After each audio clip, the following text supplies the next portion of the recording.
Hi, I'm Seth, and in this video, I'm going to explain reliability and how it is linked to test length. To do that, I'm going to talk about classical test theory and something called the principle of aggregation. To understand this video, it will help if you already understand concepts like variance and correlation. Now, I was actually trying to make a different video on the Spearman-Brown prophecy formula, but I kept needing to refer to more basic concepts. So this is a video to explain those basic concepts in case you're not familiar with them already. And I'm going to be focusing on the conceptual side of reliability. I'm not going to be stressing too much about the calculations right now, although I will show you some formulas. So here are the topics for today. These are, as you can see from the title, these are the topics that I wanted people to understand in order to be able to understand the Spearman-Brown prophecy formula. But even if you're just here to learn about reliability, that's fine. So what is reliability? Here's one definition. It's consistency in scores across some source of error. So for example, you might have heard of test-retest reliability. That has to do with consistency in scores across repeated administrations of the same test. So you could have people take the same test at 2 points in time, and you could correlate their scores between the 2 time points to estimate test-retest reliability. Something else you might have heard of is internal consistency reliability. This is consistency in scores across items within the same test or scale. So maybe you have a group of people take a test and then you correlate all the even scores with all the odd scores to see if there's consistency between the 2 halves of the test. And there's all sorts of variations of that, including coefficient alpha, sometimes called Cronbach's alpha. So we can estimate reliability using correlation or some variation that ultimately boils down to correlation. And that's why the notation for reliability is RxX. The R is for correlation, specifically the correlation between X and itself in some sense. It's 2 sets of scores on the same measure. Okay, so that's one definition. Consistency in scores on a measure across some source of error, whether that means across time, across multiple raters, if you're doing inter-rater reliability, and so on. Another way to define reliability, and this will be important for understanding the Spearman-Brown formula, which is the topic of the next video. Another way to define reliability is as the proportion of variance in scores that's attributable to true score. What does that mean? Let's break it down.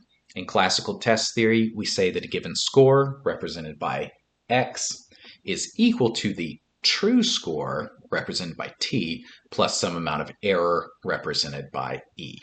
It all starts with the true score. The idea is when you complete some test or scale, say a scale of sociability, there's some transcendent value that is the true, correct level of sociability for you on this scale. Or imagine that you took the scale 1,000,000 times and then you averaged your score across those 1,000,000 times. Whatever your average is, that would be your true score. So here we've got 3 items that I made up for maybe these things measure sociability. You could think of the true score as a total score, meaning we add up your score for the 3 items, or you could think of your true score in terms of the average, meaning we add up the scores and divide by 3. It's 2 different ways of scaling the same thing.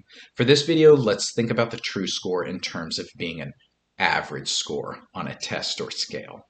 Now the problem is when you complete the scale, your average score, represented by X, it's not always going to be exactly the same as your true score. In fact, each time you take the test, your observed score gets jostled around a bit by 1,000,000 different random factors.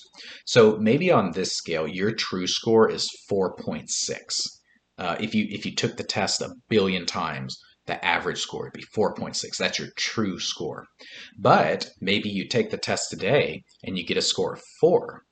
That's off by some amount. That's off by the error. Why is the score not exactly right? Well, there could be 1,000,000,000,000 random explanations. Maybe you just went to a boring party the other day. So when you saw that item about I like going to parties, you were like, I don't like going to parties that much. Maybe you weren't paying super close attention and you accidentally clicked the wrong response on one of the items. Or maybe a good friend just told you how much you mean to them and that made you feel a little bit more sociable, so you responded a little more. Maybe it was all of these things and more. In fact, there's a virtually infinite number of these tiny variables that are constantly jostling our responses around in random directions. The upshot is the observed score is going to get bumped around up and down by random factors, so x is not going to be exactly equal to t usually. Might be a bit high, might be a bit low. If it's a well-designed test, x should be pretty close to t, but it's usually not going to be right on the money. And the difference between the observed score and the true score is called error. Error is how much your score misses the mark by. So here's an example where we've got an observed score that's 4, and you can see how the formula works. 4 is equal to the true score plus some amount of error. 4 is equal to 4.6 plus this error. You can see it's negative 0.6. The difference between 4.6 and 4 is 0.6. So that's all the formula is saying. It's saying when we have an observed score, it's not quite exactly right because it's knocked off a bit by these random factors. Now, in classical test theory, we assume that the random errors are normally distributed around the true score. That means whenever our score is not exactly right on the money, it's as likely to be too high as too low. It also means the errors add up to 0 ultimately, which means they would average to 0 as well. Now, whether or not random errors are actually normally distributed like this is an interesting question, but let's take this as a useful starting place. Okay, so we've established that x equals t plus e. An observed score has a true part and an error part. Some of your score comes from your actual elevation on the characteristic being measured, and some of your score comes from random factors we aren't even aware of. Here's a natural extension of this same concept. Do not be scared by the notation. It is the exact same formula. All I've done is added a little s squared before each of the terms. S squared is our symbol for the variance. Variance is an index of variability in a distribution of scores. Translating that to English, variance is a number that describes how spread out the scores are. For those who are interested, the way we got from this first formula down to the second one is by using something called the variance sum law, but don't worry about that if you don't know what it is. Now, the interpretation of this second formula is actually way simpler than it might look when you see all this notation.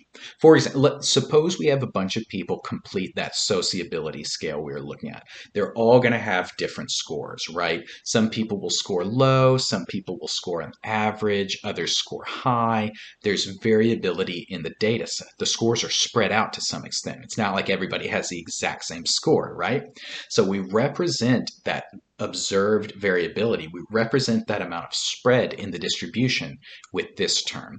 Variance is spread and x means observed. So there in this data set of scores, we see variability.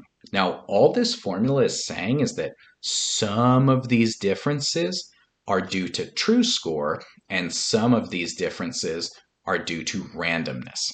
Some of the variability in the data set is because people are genuinely different in how sociable they are, and some of the variability in the data set is just due to random factors. That's all the formula means. Just like an observed score has a true part and an error part, so too does the variability in the data set have a true part and a random part.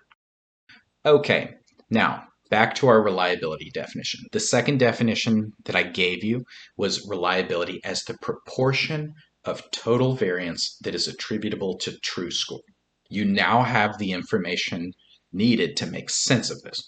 Remember, some of the variability in the data set is due to true differences between people, and some of the variability is due to randomness. Reliability is the proportion out of all variance that is attributable to true score. So, out of the total amount of variance, how much of that is true score variance? This is a proportion, so that means reliability can range from 0 to 1, or you could think of it as ranging from 0% to 100%, same thing.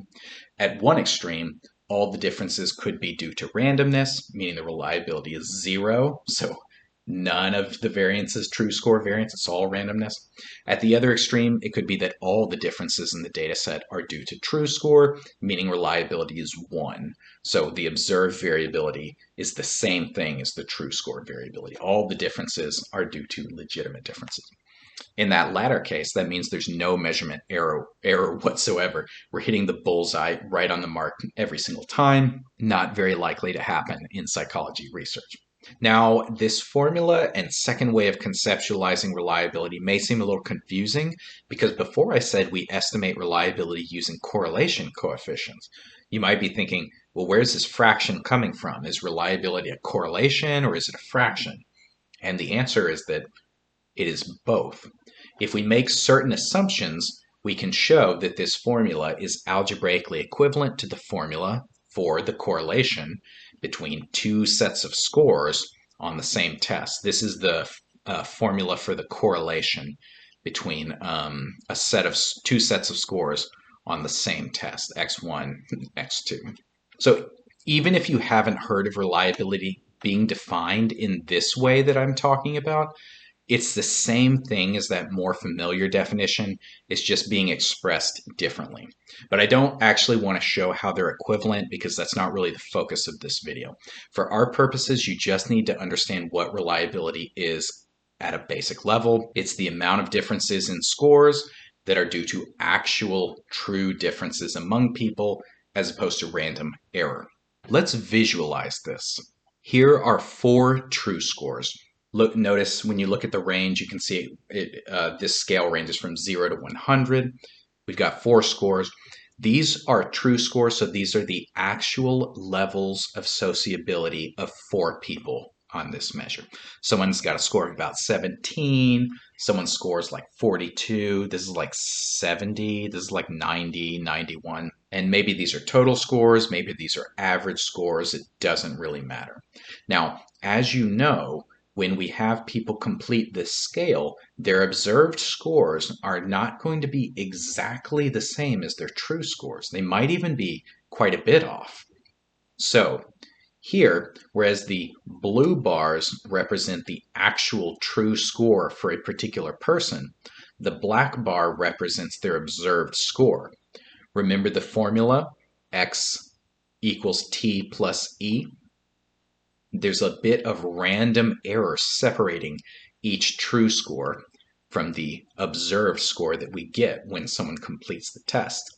Sometimes that error is positive and sometimes that error is negative. Sometimes the error is small, sometimes it's large.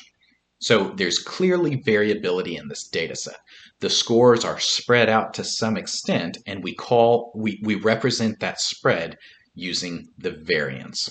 Now, variance is expressed in terms of differences from the mean or the average of the distribution. So I'm adding a green bar to this distribution that represents the mean of this set of scores. Notice that some amount of the variability in the distribution is a consequence of true scores. In other words, some of the variability in this data set is happening because people are genuinely different in how sociable they are. But also notice some of the variability in this data set is due to random error. Some of this spread that we're seeing is just due to randomness, not due to actual differences between people. Reliability asks, well, what proportion of the variability in this data set is attributable to true score as opposed to random error?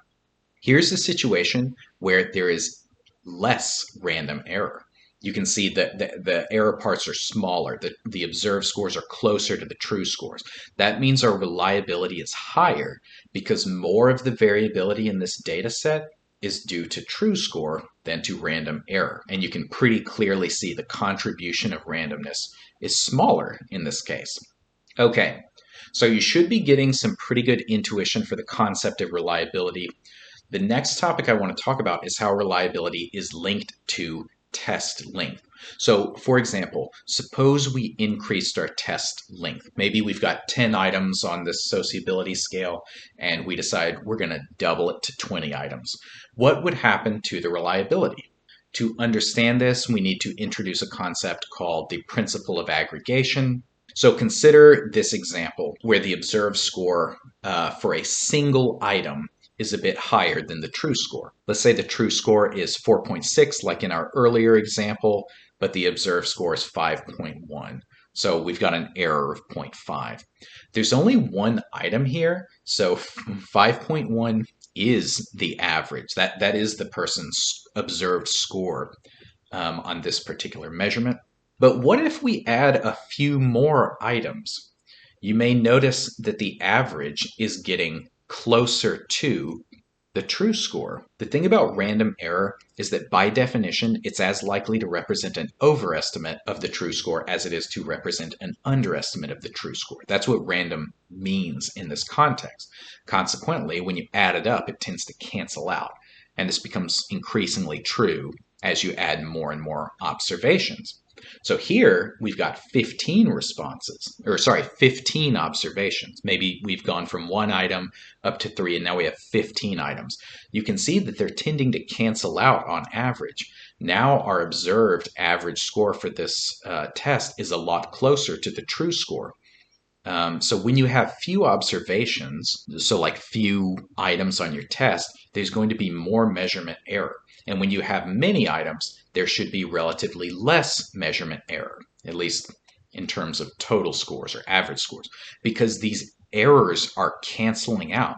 That's what we mean by the principle of aggregation. So visualize what that looks like. With few items, we have more error. And then with more items, we have less error, because with more items, our observed scores are kind of converging on what the true scores would be. Okay, so consequently, the more items we have, the larger the proportion of variance that's attributable to true score rather than randomness. Therefore, the more items we've got, the higher our reliability should be. Therefore, if you want more or higher reliability, you should add more items. Or if it's a rating situation, you could add more raters. What we're implicitly assuming is that each additional item we add is measuring the target construct equally as well as the original items did. You can't just add a random question like, what's your favorite number on a sociability scale and expect that to improve reliability. That's adding randomness.